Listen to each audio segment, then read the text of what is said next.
Hello and welcome back to our channel Anshika marketing. और जैसा कि हमारी पिछली वीडियो में which was release just a few minutes earlier हमने बताया था कि हमारी जो हैशटैग प्रारंभ विद अंशिका है वो बैच स्टार्ट होने वाला है।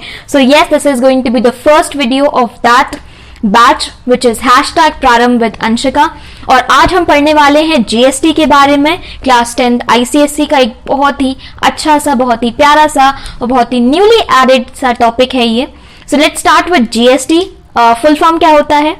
Definitely we are all aware of this term GST, which is so hyped in the recent past, as you can say. So anyways, let's start with this. This is GST, which is Goods and Services Tax. तो इसको पढ़ने के पहले कुछ चीजें पता होनी चाहिए। पहले तो मैंने बोला Goods and Services Tax।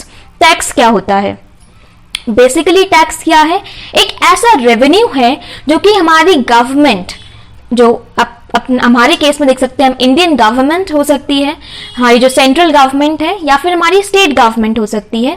ये हमारे जो पब्लिक हैं, नॉर्मल पीपल, जो हमारे सिविलियंस हैं, उनसे कलेक्ट करती है। व्हाई? क्योंकि बहुत सारे मेंटेनेंस की चीजें होती हैं जो कि गवर्नमेंट को प्रोवाइड करनी होती है। जैसे कि यू कैन से जो हमारी रोड्स हैं, हमारे जो वाटर सप्लाई होता है, so we are paying those taxes. So why are we paying those taxes? जिससे कि जो हमारी गवर्नमेंट है वो हमको ही रिटर्न में सर्विसेज प्रोवाइड कर सके, and that is why we call it goods and services tax. तो जो भी आपके गुड्स हैं या फिर जो भी आप सर्विसेज अवेल कर रहे हैं, उनके लिए जो आपको टैक्स देना पड़ता है उसको हम बोलते हैं goods and services tax. Okay, I hope this thing is clear. उससे पहले एक चीज और आती है which is direct tax and indirect tax. Tax जो है वो दो कैटेगरीज में डिवाइड हो जाता है। First is direct tax and second one is indirect tax. So let me write down here first for you. जो मेरा टैक्स है, my tax thing is divided into two portions. Now what are these two portions? I can write down. The first one is a direct tax and the second one is indirect tax. नाम से समझ सकते हैं आप direct tax क्या होता है, जो डायरेक्टली हमारी गवर्नमेंट हमसे चार्ज कर रही है। फॉर एग्जाम्पल हमारा जो इनकम टैक्स है, हमारा जो कॉर्पोरेट टैक्स है। So two examples you can take here. The first one being income tax and the second one is corporate tax. Now indirect tax क्या होता है? इनडायरेक्ट टैक्स यानी कि जो भी डायरेक्टली चार्ज नहीं किया जा रहा है, बट जो भी हम लोग गुड्स या फिर जो भी हम लोग सप्लाईज हमारे पास ले रहे हैं, उन पर जो भी टैक्स लग कर आ रहा है, जो भी एडिशनल चार्जेस उस पर्टिकुलर गुड्स पर लग रहे हैं। For example let's take a packet of chips that we eat. तो उस पर जो भी हमारे एडिशनल चार्जेस लगकर आ रहे हैं, that is indirect tax, because at the end ultimately हम 5 रुपए ही पे करते हैं। लेकिन वो उसमें क्या होता है, वो जो आपकी वट एवर जो वैल्यू है उस पर्टिकुलर आइटम की, प्लस टैक्स उसमें हमेशा एडेड होता है, इंक्लूडेड होता है। तो इस टाइप की टैक्स को हम लोग क्या बोलते हैं? Indirect tax. तो आप ये गुड्स वगैरह पर देख सकते हैं जिस पर क्या लग रहा होता है, indirect tax. Okay, this was the category of tax. क्या होता है? डायरेक्ट टैक्स होता है जो कि हम डायरेक्टली हमारी गवर्नमेंट हमसे चार्ज करती है, and second one is indirect tax जो कि हमारी गवर्नमेंट हमसे इनडायरेक्टली चार्ज करती हैं in the form of whatever facilities we are provided with, or maybe in the form of the goods and the items that we are consuming every day. तो ये होता है मेरा टैक्स। बेसिकली मोटा मोटा tax का ये कंसेप्ट होता है जो हमें क्लास 10th के बेसिस पर जानना जरूरी होता है, और इतनी नॉलेज हमको इसके बारे में होनी चाहिए। नाउ सेकेंड थिंग इज, जब हम लोग टैक्स को कैलकुलेट करते हैं, सिंपल टैक्स को जो हम कैलकुलेट करते हैं, तो क्या क्या चीजें आती हैं? First is cost price. तो आप सभी जानते होंगे कॉस्ट प्राइस क्या होता है। जिस भी पर्टिकुलर प्राइस पर किसी एक आइटम को खरीदा जाता है, बेसिकली हम जिसको, जो हमारा एक कंज्यूमर है, लेट्स से एक डीलर है, तो उस डीलर को जिस भी अमाउंट पर वो वैल्यू मिली होगी, that is the cost price. और जिस भी वैल्यू पर वो उस चीज को सेल करेगा, जिस भी अमाउंट पर उसको वो सेल करेगा, उसको हम क्या बोलते हैं? Selling price. एक एग्जाम्पल ले लेते हैं। Let's take an example here, जिससे आप समझ पाए कि ये बेसिकली हो क्या रहा है यहाँ पर।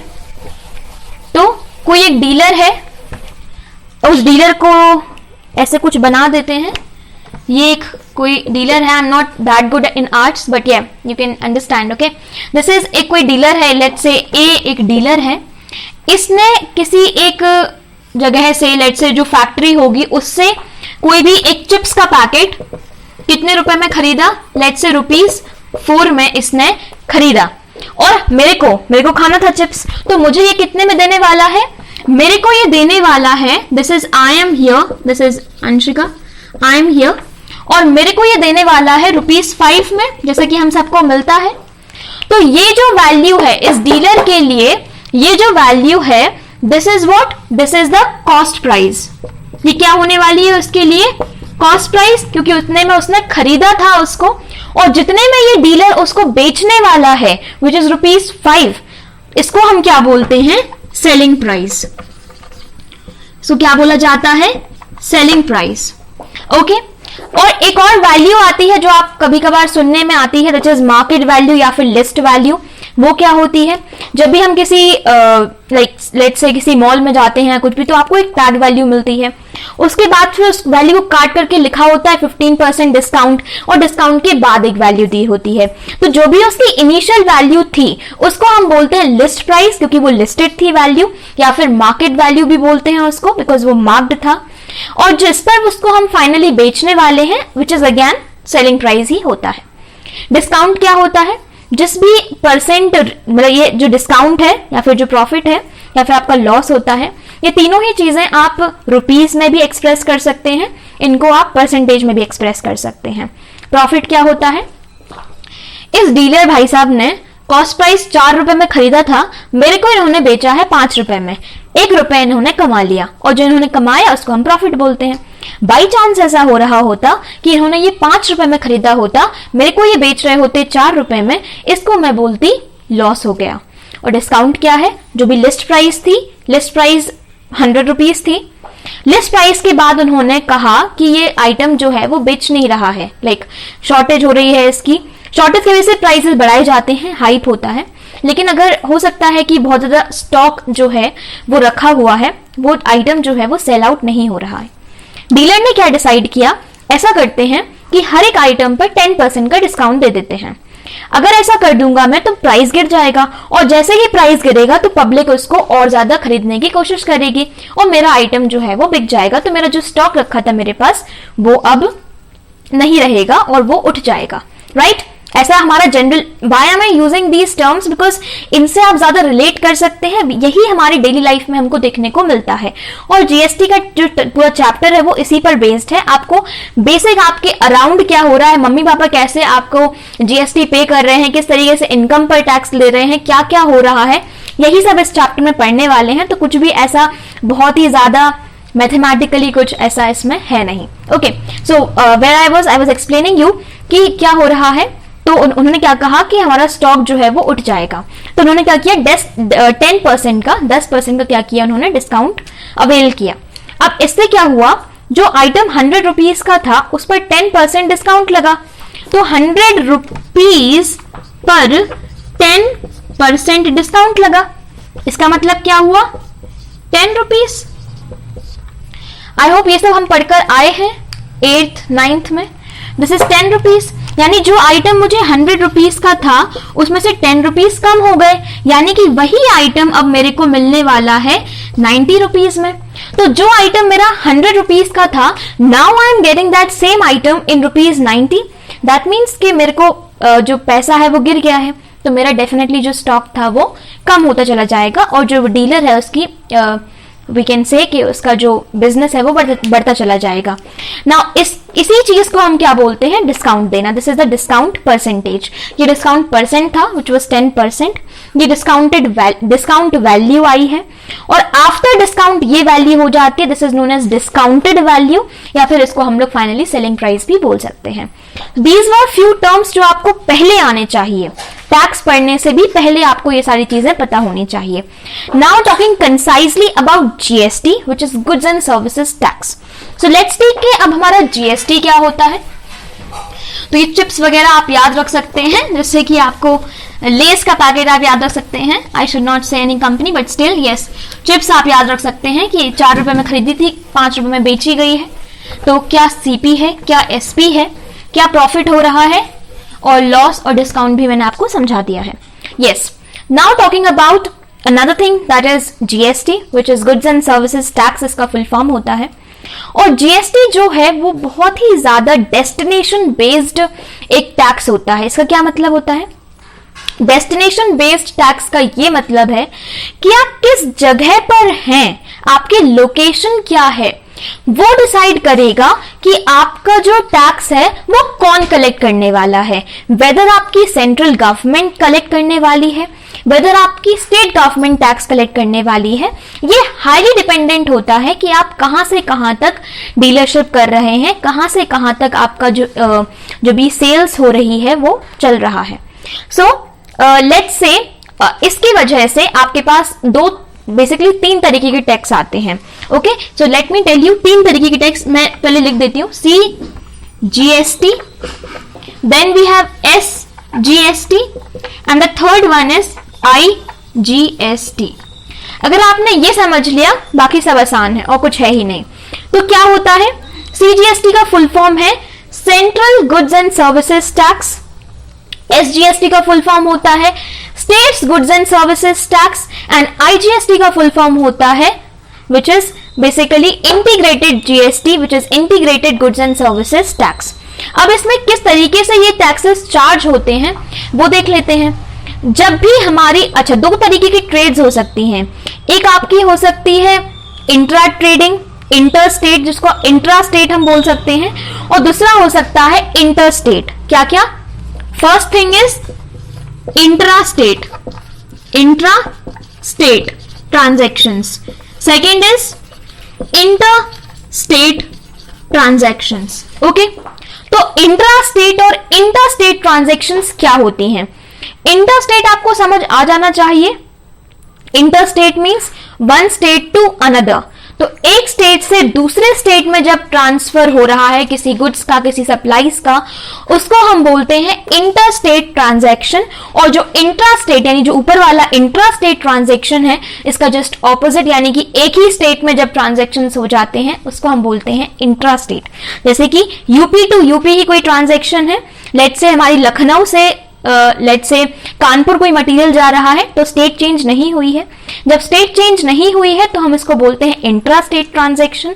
और इंटर स्टेट ट्रांजैक्शन क्या होती है? जब हमारी स्टेट चेंज हो जाती है. फॉर एग्जांपल लखनऊ से मुंबई को मटेरियल जा रहा है, तो डेफिनेटली ये यूपी से महाराष्ट्र को जा रहा है, तो यहां पर स्टेट चेंज हो जाती है. इसको हम बोलते हैं इंटर स्टेट. तो आई होप आपको ये दो टर्म समझ आए होंगे, inter state and intra state. अब इनकी जरूरत क्यों थी? इनकी जरूरत थी हमारे जीएसटी को पढ़ने के लिए, क्योंकि जब भी हमारा सेम स्टेट में यानी कि इंट्रा स्टेट ट्रांजैक्शंस होते हैं तब हमारे को दो जीएसटी पे करने होते हैं. एक होता है CGST and the second one is SGST. याद रखिएगा, सेम स्टेट में ऐसा होता है. तो सेम स्टेट यानी कि ये दोनों ही टैक्सेस किस में लगने वाले हैं? इंट्रा स्टेट ट्रांजैक्शंस में. किस में? इंट्रा स्टेट ट्रांजैक्शंस में. पहले इतना जानिए. और जो आईजीएसटी होता है विच इज इंटीग्रेटेड जीएसटी, ये चार्ज होता है जब हमारा जो ट्रांसफर ऑफ गुड्स है वो एक स्टेट से दूसरी स्टेट में होता है.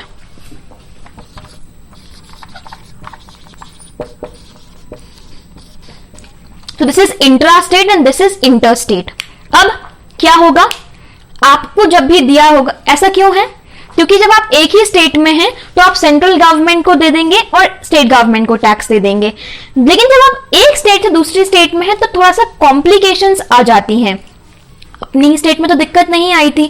अब यहां पर मैं बैठी हूं यूपी में, मेरे को ट्रांसफर करना है गुड्स महाराष्ट्र तक. अब कौन टैक्स पे करने वाला है, किसको देने वाले हैं हम, कौन सी स्टेट गवर्नमेंट को दिया जाएगा, मीन्स ये तो क्लियर होती हैं चीजें, बट स्टिल थोड़ा सा कॉम्प्लिकेशंस आ जाती हैं. इसलिए ये जो है आईजीएसटी लाया गया, जिसमें आपको अगर आप इंटर स्टेट करने वाले हैं ट्रांजैक्शंस तो आपको एक ही जीएसटी पे करना होता है. जो फर्दर जब आप पे कर देते हैं तब वापस मतलब बाद में जाकर वो डिवाइड हो जाता है सेंटर और स्टेट के बीच में.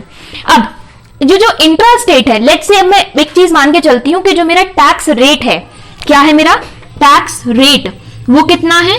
रेट ऑफ टैक्स कितना है? 10%. कोई भी एक गुड है, वैसे तो जो हमारा जीएसटी होता है वो अलग अलग स्लैब्स होती हैं उसकी, लाइक 0% स्लैब भी है, 8% होती है, 24%, इस तरीके से अलग अलग चलता है। लेट्स टेक कि मेरा जो अभी आइडियल कंडीशन लेके चलते हैं जहां पर 10% हमारा रेट ऑफ इंटरेस्ट बोल रही हूँ, रेट ऑफ टैक्स है। तो यानी कि आपको जो भी आपने गुड्स खरीदा हुआ है उस पर आपको 10% रेट ऑफ टैक्स पे करना है। तो आप किस तरीके से कर रहे होंगे, जब आप इंट्राडे कर रहे थे यानी आपको 2 जीएसटी पे करना था, एसजीएसटी एंड सीजीएसटी, तब आप सिंपली क्या करेंगे, इस 10% को डिवाइड कर देंगे 2 से, क्योंकि आपको 2 भागों में डिवाइड करना है इसको। So when you will divide 10% by 2 you will get 5% each, यानी कि आप सीजीएसटी में 5% ऑफ जो भी आपकी वैल्यू है वो पे कर रहे होंगे और एसजीएसटी में भी 5% ऑफ जो आपकी वैल्यू है उसको आप पे कर रहे होंगे।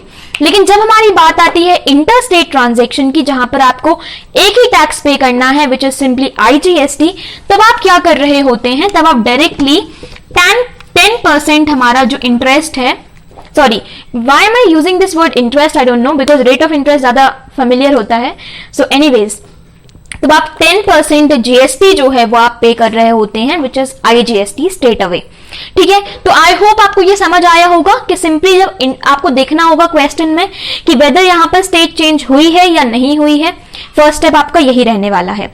अगर स्टेट सेम है दैट इज इंट्रा स्टेट, अगर इंट्रा स्टेट है तो एसजीएसटी सीजीएसटी जो भी रेट आपको दिया हुआ है उसका हाफ हो जाएगा, और अगर आपने देखा कि स्टेट बदल गई है तो आप सिंपली आईजीएसटी चार्ज कर रहे होंगे और वहां पर जो भी रेट परसेंट था उसको आप डायरेक्टली मल्टीप्लाई कर देंगे आपकी जो भी वैल्यू है जिसमें आपने गुड्स को खरीदा है उससे, कॉस्ट प्राइस ऑफ जो भी होने वाली है उससे। ये सब हम जो क्वेश्चन सॉल्विंग है वो नेक्स्ट वीडियो में डिस्कस करने वाले हैं। यहीं तक आपकी जो भी थ्योरी थी based on GST which is goods and services tax class 10th के लिए, आईसीएसई बोर्ड के लिए, ये मैंने आपको समझा दिया है। आई होप आपको इसमें कोई भी डाउट नहीं होना चाहिए, और अगर तब भी आपको कोई डाउट होता है तो डेफिनेटली आप कमेंट कर सकते हैं अपने डाउट्स को, and we are always there, we are there 24/7 to help you out, only on a condition that you keep supporting us, you keep studying maths, you keep studying other subjects as well, and let us strive towards scoring very good marks this time. And I want each one of you who is watching my videos to score 100 on 100 in maths, and I am there to support you in every possible situation by everything that we can do. So stay connected to us, stay tuned, and happy learning.